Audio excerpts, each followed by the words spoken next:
오늘은 약 2000년 전 우리 주님 예수 그리스도께서 우리의 죄를 대신 지시고 십자가에 죽기 위해서 예루살렘 성에 입성하신 날을 기념하는 종려주일입니다. 이 날을 종려주일로 부르는 이유는 예수님께서 나귀 새끼를 타시고 예루살렘으로 들어오실 때 많은 사람들이 호산나 하면서 예수님을 환호하면서 종려나무까지, 즉 팜추리라는 종려나무까지를 흔들었기 때문에 붙여진 이름입니다. 자, 예수님이 이렇게 예루살렘 성에 들어오신 이유는 지금 말씀드린 대로 저와 여러분의 죄를 대신 지시고 십자가에 달려 죽어주시기 위해서 이렇게 들어오신 것입니다. 여러분 기억하십시오. 예수님이 우리 죄를 위해 죽어주시기 위해서 이 땅에 오신 것이 성탄절이고요. 바로 그 거룩한 죽음이 본격적으로 실행되기 위해서 시작된 첫날이 바로 이 종려주일이 되는 것입니다. 자, 그러면 생각해 보세요. 우리 예수님은 왜 그 말로 다 할 수 없는 고통과 수욕과 그런 모든 것을 견디시면서 결국 십자가에 달려 죽으셨을까요? 그것은 바로 측량할 수 없는 하나님의 놀라운 사랑, 예수님의 놀라운 사랑 때문이라고 밖에 말씀드릴 수 없습니다. 자, 하나님의 사랑이 얼마나 큰지요. 독생자 예수 그리스도를 십자가에 내어주시기까지 사랑하셨습니다. 성경에 보시면 하나님의 사랑을 많이 강조하거든요. 자, 그 중에 대표적인 말씀이 오늘 우리가 읽은 본문이 됩니다. 자, 오늘 우리가 읽으신 이 요한복음 3장 16절을 읽으셨잖아요. 이 요한복음 3장 16절은 여러분들 성경에서 가장 유명한 말씀이 되기도 하는데 다시 한번 우리 같이 큰 목소리로 읽어보도록 하겠습니다. 하나님이 세상을 이처럼 사랑하사 독생자를 주셨으니 이는 그를 믿는 자마다 멸망하지 않고 영생을 얻게 하려 하심이라. 아멘. 이 말씀이 얼마나 중요한지, 또 이 말씀이 복음의 핵심을 담고 있다고 해갖고요. 요한복음 3장 16절의 별명이 작은 복음, 복음 안에서의 복음, 이렇게 붙이기도 하고 그러거든요. 성경 66권을요 계속 줄여갖고 결국 한 절로 표현하면 뭘로 표현하겠느냐? 그러면 요한복음 3장 16절로 표현할 정도로 복음 중에 복음의 말씀이 됩니다. 자, 그러면 왜 본문 말씀이 이 종려주일에 이게 딱 맞는 말씀인지, 잘 어울리는 말씀인지 그 부분을 살펴보도록 하겠습니다. 자, 그 이유는 뭐냐면요, 16절에 보세요. 하나님이 세상을 이처럼 사랑하셨다 했을 때 하나님의 그 사랑이 이루어지기 위해서 예수님의 고난과 죽음이라는 엄청난 대가가 지불되었기 때문에 그런 것입니다. 여러분, 우리는 하나님의 사랑을 통해서 깨닫게 되는 바가 있는데요, 진짜 사랑은 대가를 지불한다는 겁니다. 대가를 요구하는 것이 아니라 대가를 지불해 준다는 것이죠. 자, 16절을 다시 한번 보세요. 하나님이 세상을 이처럼 사랑하사 독생자를 주셨다고 했는데, 여기서 주셨다는 말은 단지 선물로 건네주었다 이런 정도 의미가 아니라 희생하셨다, 제물로 내어주셨다, 그 표현입니다. 우리 하나님은 우리를 사랑하사 우리를 구원하시기 위해 하나님의 독생자 예수님을 십자가에 내어놓으신 겁니다. 이건 예수님에게 있어서 마찬가지입니다. 예수님도요, 이미 본인이 십자가에 달려 죽으실 것을 아셨고, 아셨음에도 불구하고 실제로 십자가에 달려 죽어주셨거든요. 자, 14절에 보세요. 모세가 광야에서 뱀을 든 것 같이 인자도 들려야 하리니, 이렇게 말씀하고 있죠. 이게 민수기 21장 내용이에요. 민수기 21장에 보시면 그 이스라엘 백성들이 죄를 범해서 하나님의 심판을 받아 불뱀에 물려 죽게 되었을 때 그 중보자 모세의 기도와 이스라엘 백성들의 회개를 통하여서 하나님께서는 그들에게 살려줄 방법을 가르쳐 주세요. 구리로 뱀을 만들어 갖고 높은 장대에 매달아 놓으면 그것을 보는 자는 나을 것이라고 했습니다. 자, 그 이야기가 민수기 21장에 있거든요. 예수님은 그 말씀을 인용하면서 인자도 그와 같이 달려야 하리니, 이 말은 뭐냐면 예수님께서 십자가에 달려 죽으신다는 걸 예수님은 벌써부터 알고 계셨다는 걸 보여주는 것입니다. 자, 그래서 이 부분에 있어서요, 하나님의 사랑이 얼마나 큰지, 예수님의 사랑이 얼마나 크신지, 어떤 분은 이 놀라운 하나님의 사랑과 예수님의 사랑에 대해서 이런 표현을 썼어요. 하나님의 지독한 사랑. 여러분, 지독하다는 말은 보편적으로 부정적일 때 많이 쓰잖아요. 이 역설적 표현 이해하십니까? 하나님의 이 지독한 사랑, 얼마나 우리를 사랑하셨는지 더 이상 표현할 방법이 없어서 지독하신 사랑이라고 그렇게까지 표현했습니다.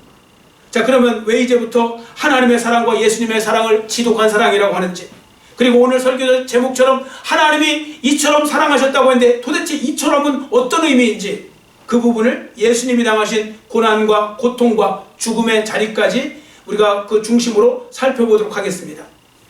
자, 먼저 여러분들이 기억하셔야 될 것, 십자가 처형을 앞두신 예수님은요, 우리와 동일한 인간으로서 우리와 동일한 고통을 느끼는 그런 상태였습니다. 여러분, 누가 찌르면 아프잖아요. 누가 때리면 아프잖아요. 예수님이 똑같이 아프고 예수님이 똑같이 힘들어요. 고통스러워요. 왜냐하면 예수님이 인간이셨거든요.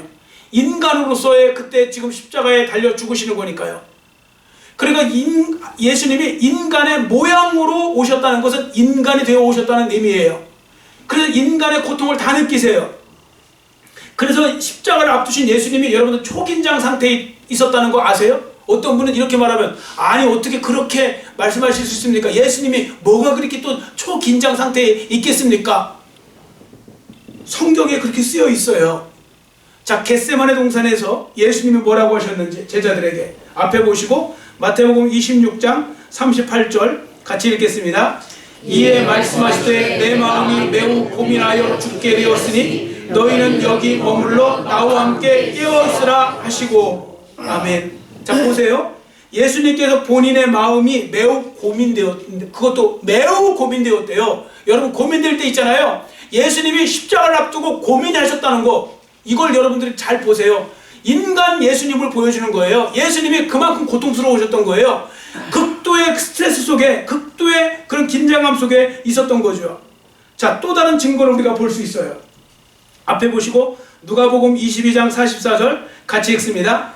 예수께서 힘쓰고 애써 더욱 간절히 기도하시니 땀이 땅에 떨어지는 핏방울같이 되더라. 아멘.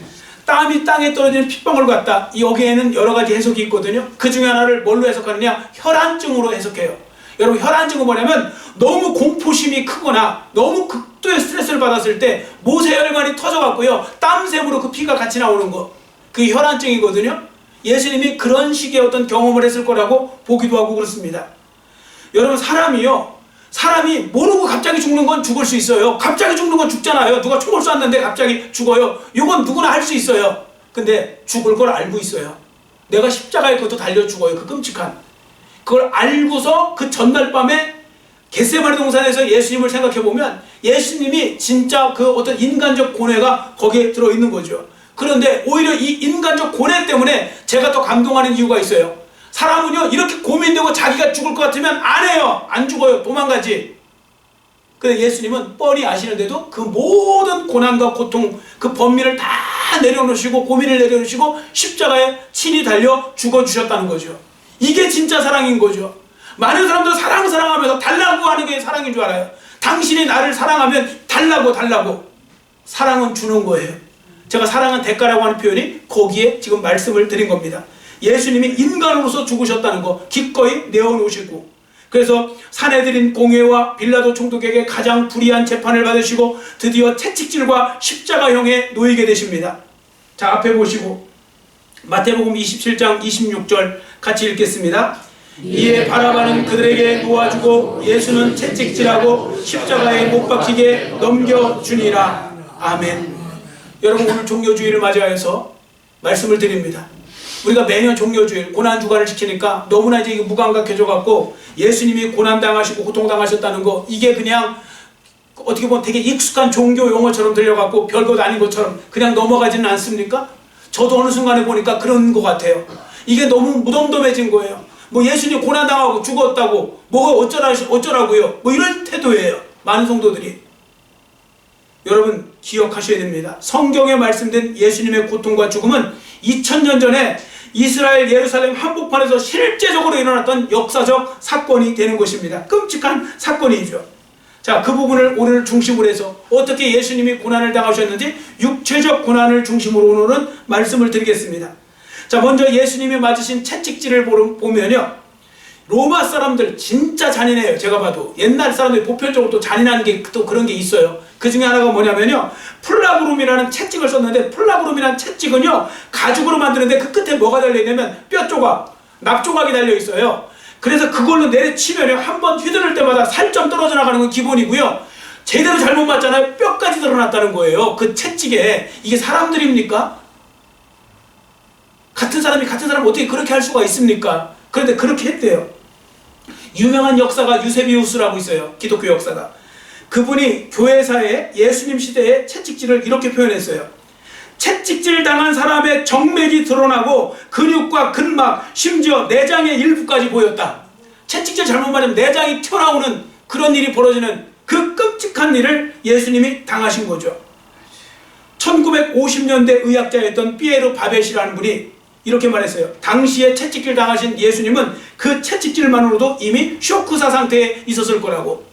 여러분, 유대인들 이스라엘 성경에 보시면요, 태형을 해도 때려도요, 그 곤장을 때려도요 40대 이상 안 때려요. 39까지 때리게 되어 있어요. 왜냐면 그 이상 때리면 죽는다고. 로마에는 그런 법도 없어요. 때리고 싶은 대로 때리는 거예요. 그러니까 예수님이 도대체 몇 대를 맞았는지 알 수도 없을 정도로 많이 맞으신 거죠. 그래서 그 건장하신 예수님이 결국 십자가 가로횡대를 못 지고 쓰러지시잖아요. 그래서 구레네 사람 시몬을 시켜서 대신 지게 하신 것이 그 정도로 많이 예수님은 많이 맞으신 거예요. 채찍질 당하신 거죠. 자, 그럼 그 채찍질은 왜 당하셨을까요? 우리 때문입니다. 자, 우리 때문이라고 왜 제가 말씀드리는지 앞에 보시고 이사야 53장 5절 말씀 같이 읽겠습니다. 그가 찔림은 우리의 허물 때문이요 그가 상함은 우리의 죄악 때문이라. 그가 징계를 받음으로 우리는 평화를 누리고 그가 채찍에 맞음으로 우리는 나음을 받았도다. 아멘. 채찍에 맞는 예언이 있죠. 채찍에 맞는 거 우리를 낫게 하시려고. 여기서는 육신적인 회복만 말하는 게 아니고 영적인 회복, 우리가 하나님과의 회복을 누리게 하시고 죄로부터의 회복을 누리게 만드시려고 우리를 구원하시기 위해서 한마디로 예수님은 채찍질을 당하신 것입니다. 자, 그러니까 예수님을 때릴 때 났던 저 채찍 소리가 얼마나 끔찍하게 들렸겠습니까? 그래서 이 소리는 하나님의 심판의 소리인가 보다. 아니에요. 그 소리는 오히려 여러분과 저를 살리시겠다는 하나님의 처절한 사랑의 함성 소리로 우리는 들으셔야 됩니다. 그게 사랑의 표현인 거예요. 그래서 예수님은 그걸 다 맞으신 거죠. 자, 그 다음에 예수님은 가시면류관을 쓰셨습니다. 마태복음 27장 29절에 가시관을 엮고 그 머리에 씌웠다고 했는데, 여러분, 예수님이 쓰신 가시관 있잖아요. 그거 생각하시려면 그게요 3cm에서 한 5cm 정도 되는 큰 가시거든요. 탱자가시 생각해 보시면 알아요. 탱자가시 여러분 보셨죠? 저는 어렸을 때 찔려도 봤어요. 탱자가시가 엄청 단단해요. 그리고 그 찔리면 진짜 아파요. 죽을 것 같이 아파요. 그 정도 되는 그 가시관을 만들어 갖고요 예수님 머리에 씌웠다고 했는데, 정확한 표현은 씌운 게 아니고 박은 거예요. 그래서 예수님의 머리는 머리에서부터 온통 피가 흘러내려올 수밖에 없었죠. 그럼 예수님이 그 가시관 왜 쓰셨는지 알아요? 여러분, 그거 아셔야 돼요. 왜 쓰셨냐면 그게 상징적 표현이 있는데 우리의 저주를 예수님이 대신 짊어지셨다는 뜻이에요. 여러분, 창세기 3장에 보시면 인간의 타락 과정에서 나타난 이야기 있죠. 땅도 저주를 받았다고 그랬어요. 여러분, 땅도 저주를 받아서 땅에서 뭐가 난다고 그랬죠? 두 가지가 난다고 그랬잖아요. 땅이 뭐를 산출한다고 그랬어요? 저주의 결과로? 가시덤불과 또 뭘 한다고 그랬습니까? 엉겅퀴. 거기 가시덤불, 가시요. 엉겅퀴도 그 저기잖아요. 그 가시는요 저주를 상징하는 거예요. 예수님이 가시관을 쓰셨다는 건 여러분과 제가 짊어져야 될 그 저주를 예수님이 대신 지어주시고 짊어주셨다는 그런 뜻이에요. 여러분, 십자가는요 교환의 장소예요. 뭐가 교환인 거냐면 예수님께서 여러분의 저주와 죄를 대신 짊어지신 거고, 예수님께서 있는 의를 우리에게 덧입혀 주신 사건이 십자가 사건이 되는 것이죠. 그러니까 아무것도 모르는 사람들은 그날이 뭔지도 모르고, 여러분 정말 중요한 날입니다. 자, 그 다음에 예수님께서 고귀한 손과 발에 못이 박히셨다고 그랬거든요. 자, 예수님은 노뱀이 장대에 고정되어 높이 달리듯이 본인도 십자가에 달리실 것을 말씀하신 거예요. 자, 그 손과 발에 못이 박혔을 때 얼마나 그 고통스럽고 얼마나 힘들었을까요? 자, 보세요. 제가 예전에도 한번 보여드렸는데 이게 바로 그 고중을 걸쳐서 만든 거예요. 예수님을 십자가에 못 박을 때 이거 정이 아니에요. 이게 못이에요. 이게 예수님 십자가 못 박을 때 사람 못 박아서 매달으려면 이 정도는 두께가 돼야 되지 않겠습니까? 그래서 이걸 갖고 발등에다 박고요, 뭐 사람들 손바닥에다 박았다는데 손바닥으로 박으면 다 찢어져서 안 돼요. 그래서 여기다가 박은 거예요. 여기다 박는 게 더 맞아요. 어쨌든 손에 박은 건 맞죠. 자, 이 끔찍한 일을 당하신 거죠. 온통 머리부터 끝까지 다 피예요. 머리는 가시면류관에서 피, 손과 발에 다 그 피, 온통. 예수님이 그 당시 옷도 안 입었어요. 맨몸에요. 맨몸에 다 피로 그냥 이긴 거예요. 그 끔찍한 일이 벌어진 거죠. 자, 그래서요, 어떤 분은 예수님의 죽음에 대해서 뭐라고 했냐면, 예수님의 죽음의 그 원인은 출혈이 아니라 질식사였다고 말하기도 해요. 질식사. 자, 그렇게 주장하는 분들의 이야기는 이거예요. 이게 법의학적으로 이제 표현한 건데요. 십자가에 매달려 팔을 쭉 뻗은 상태로 자신의 몸무게를 지탱하게 되면 가슴 근육이 극도로 긴장하여 숨을 들이마신 후에 내뱉기가 어려워진대요. 그래서 숨을 들이마신 다음에 내뱉어야 살지 않습니까? 사람이니까. 안 내뱉어지니까 그러면 어떻게 하려면 억지로 해야 되는데, 예수님을 십자가 달릴 때 무릎을 약간 굽혀요. 굽혀서 다 박는 거예요. 그렇기 때문에 그걸 펴야 돼요. 이게 피려고 하면 다리를 움치고 위로 올려야 되잖아요. 다리에 이 못이 박혀 있잖아요. 그럼 그걸 다 그 찢어지는 고통을 겪으면서 또 다시 이렇게 하고, 이걸 몇 번 반복하다가 결국은 호흡곤란과 근육마비로 해서 결국은 질식하면서 죽는 거래요. 물론 저는 뭐 예수님의 사인은 개인적으로 여러 어떤 그것이 복합적이라고 돼요. 여러 요인이 복합적이죠. 뭐 과다출혈도 당연한 거죠. 예수님 과다출혈로 그냥 있으면 죽는 거예요. 질식사 아니더라도. 자, 그리고 심장파열이라고 하는 분도 있어요. 19세기 의사 중에 윌리엄 스트라우라는 분이 있는데, 이 윌리엄 스트라우가 뭐라고 했냐면, 예수님의 죽으신 그 사인 중에 하나가 심장이 파열됐대요. 어떻게 하냐면, 왜 나중에 그 로마 병정이 가갖고 창으로 찔르잖아요. 아래에서 위쪽으로 찔렀을 때 거기서 물과 피가 나왔거든요. 이건 심장 파열되었을 때 나타나는 현상이라고 합니다. 저는 어떤 것이 맞는지 잘 알 수 없지만 분명한 사실은 심장이 파열되기까지 고통당하신 우리 예수님의 모습은 우리를 향한 터질 듯한 하나님의 사랑을 보여주는 것 아닌가, 그런 생각은 해보게 됩니다. 자, 그 다음에 예수님의 고통을 묵상할 때 떠오르는 장면이 있습니다. 타는 듯한 목마름이요. 불타는 목마름이거든요. 자, 앞에 보시고 요한복음 19장 28절 같이 읽습니다. 그 후에 예수께서 모든 일이 이미 이루어진 줄 아시고 성경을 응하게 하려 하사 이르시되 내가 목마르다 하시니. 아멘. 목마를 수밖에 없죠. 과다출혈은 결국은 혈압을 떨어뜨리고 결국 그 목마름을 가져오거든요. 피가 빠지면 그렇게 목마를 수가 없어요. 혀가 입천장에 딱 달라붙은 그런 불타는 목마름을 경험하거든요. 여러분, 목마름은요, 특별히 저한테는 더 깊이 와닿아요. 예수님의 목마름이 얼마나 심했을까. 제가 2023년도에 코로나로 죽을 뻔했을 때요, 그때 그 중환자실에서 거의 죽기 직전에 그때 상태가 어땠느냐면, 정말 물을 마시면요 10초도 안 가요. 바로 다 입이 바짝 말라버려요. 그리고 그게 문제가 아니고 거기부터 그 모든 내장이요 다 타들어가는, 막 불탄다는 느낌이, 그게 경험이 했었거든요. 그래서 저는 그래도 계속 물을 간호사들한테 달래서 마셨죠. 예수님은 그것도 아니잖아요. 예수님이 당하시는 그 목마름은요 말로 다 할 수 없는 건데, 예수님이 당하신 그 목마름도 결국은 우리의 영적인 그런 갈증을 해결해 주기 위한 불타는 목마름까지 참으신 예수님이죠. 자, 그러니까 이 부분에 있어서 물론 오늘요 드릴 말씀 많아요. 그런데 다 못 드려요. 이전에 제가 영적인 고통, 하나님과의 떨어지는 고통, 배신, 친구들과 제자들한테 배신당하는 거, 이런 고통도 많은데, 오늘은 육신의 고통에 제가 초점을 맞춘 이유가, 우리가 육신을 가지고 있는 사람이 좀 더 잘 공감될 것 같아서요. 예수님의 고난을 잘 느낄 수 있을 것 같아서 이 부분에 초점을 맞춘 것입니다. 자, 보세요. 이렇게 하나님이 이처럼 사랑하셨다고 하는데 어느 정도로 사랑하신 것인지, 자, 이제 그 결정적인 본문을 하나 읽어봅니다. 자, 앞에 보시고 로마서 5장 8절 같이 읽겠습니다. 우리가 아직 죄인 되었을 때 그리스도께서 우리를 위하여 죽으심으로 하나님께서 우리에 대한 자기의 사랑을 확증하셨느니라. 아멘. 여러분, 저는 저기서 뭐에 감동되냐면, 우리가 아직 죄인 되었을 때입니다. 하나님이 우리를 사랑하신 시간이 우리가 여전히 죄인 되었을 때래요. 여러분한테 잘못한 사람 사랑하십니까? 사랑하신 적 있으세요? 없잖아요. 나한테 잘해야 사랑하죠. 그런데 예수님은 우리가 아직 죄인 되었을 때 우리를 위해서 죽어주셨대요. 그래서 예수님의 사랑을 그 누구도 따라갈 수가 없는 거예요. 우리를 살리시기 위해서, 우리를 구원해 주시기 위해서 예수님이 우리가 죄인 되었을 때 죽어주신 그 은혜의 하나님이신 거죠. 자, 그러니까 이 얼마나 놀라운 사랑입니까? 그러므로 우리 성도들이 이제 결단해야 될 일이 있습니다. 자, 한 가지 생각나는 일이 있는데요.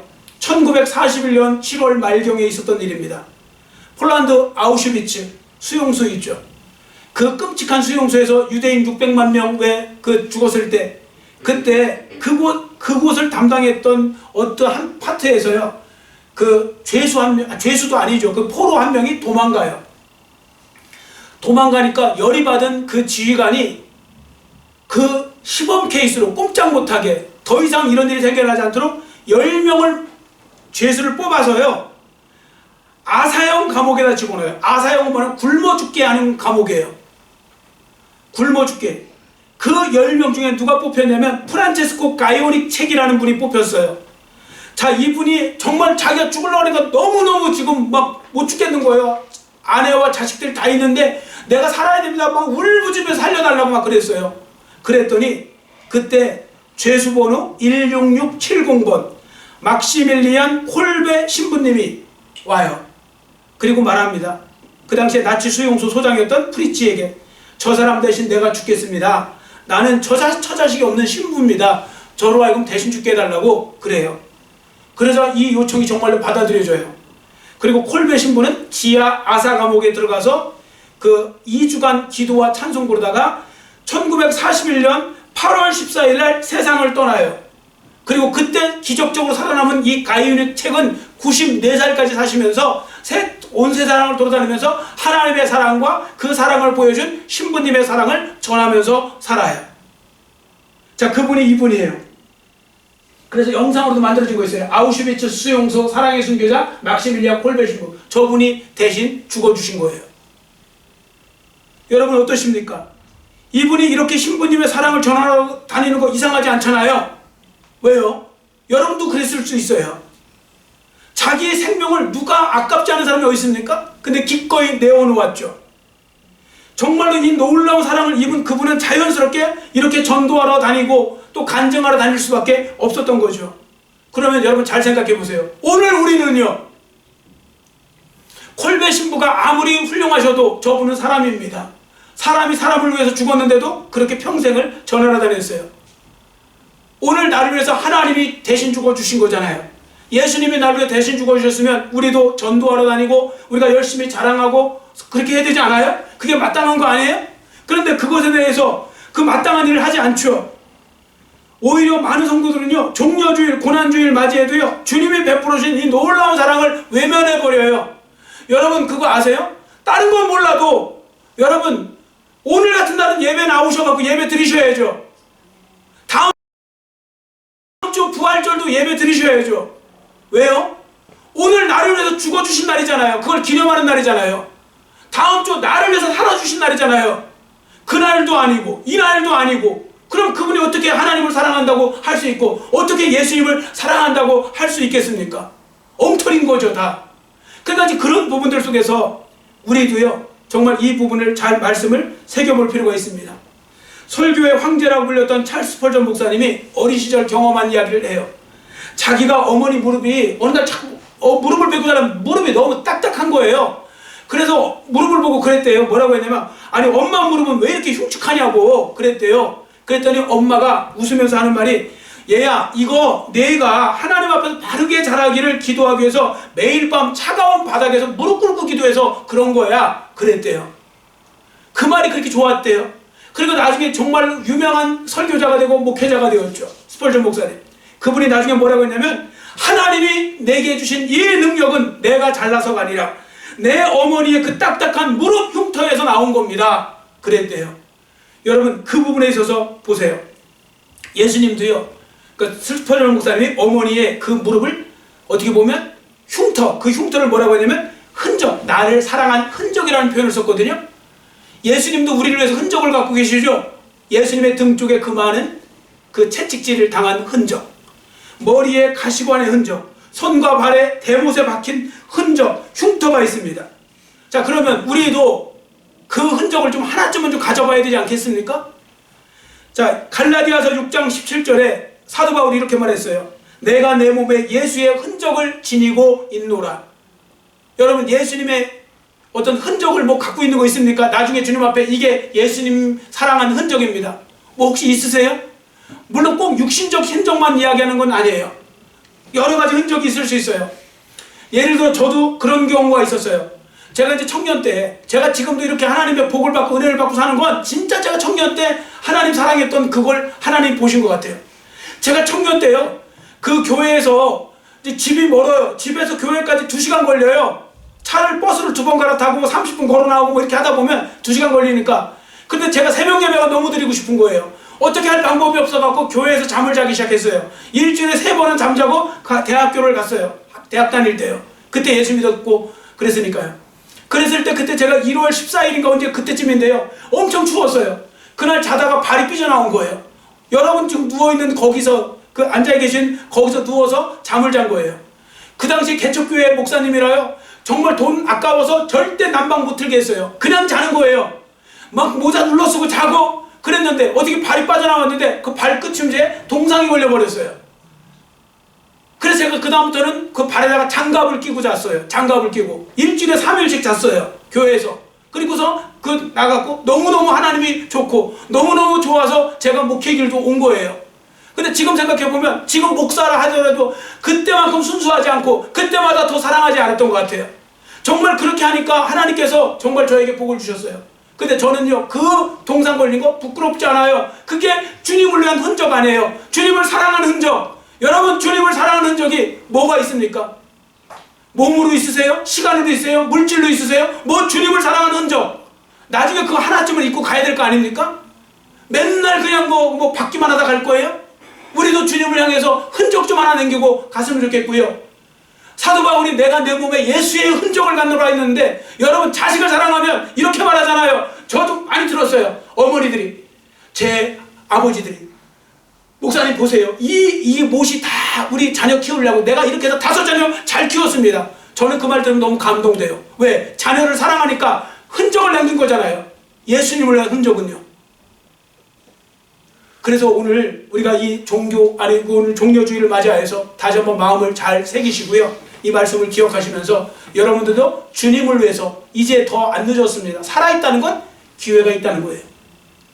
뭔가 하나 흔적은 좀 남기시고 하나님 나라 가실 수 있는 진정한 하나님을 사랑하는 자들, 하나님을 사랑하는 걸 입으로 하는 것이 아니라 우리의 흔적으로 남길 수 있는 그런 삶이 되시기를 간절히 빌고 원합니다. 아멘. 기도하겠습니다. 사랑의 하나님 아버지, 감사합니다.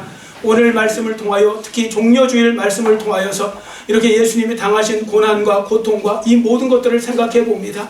하나님 아버지, 이 모든 은혜를 우리에게 주셨는데, 그래서 주님은 우리를 위해서 이 사랑의 흔적을 너무나 많이 갖고 계시는데, 우리는 나를 위해 죽어주신 예수님을 위해서 어떤 흔적이 있는지 다시 한번 돌아보기를 원합니다. 그리고 다시 한번 생각해 보기를 원합니다. 그리고 다시 한번 결단하기를 원합니다. 하나님, 주님을 더욱더 사랑하는 자가 되게 하시고 정말로 사랑하는 자가 되기를 원하오니 은혜 베풀어 주시고, 우리도 주님을 위해서 조그마한 금면에도 흔적이 있게 하여 주시고, 그리고 그런 사랑하는 마음을 가지고 우리가 고난주간을 맞이하고 고난주간을 보내면서 다시 한번 우리가 깨달음을 갖고 더욱더 아버지 하나님 기도하면서 결단할 수 있는 시간 되기를 원하옵고, 하나님의 그 크신 사랑을 깨닫고 주님 앞에 어떻게 살겠다, 이렇게 살겠다, 어떻게 살겠다를 우리가 다시 한번 결단해 볼 수 있는 그런 귀하복된 거룩한 시간으로 삼아 주시옵소서. 감사드리며 예수님의 이름으로 간절히 축복하오며 기도드렸사옵나이다.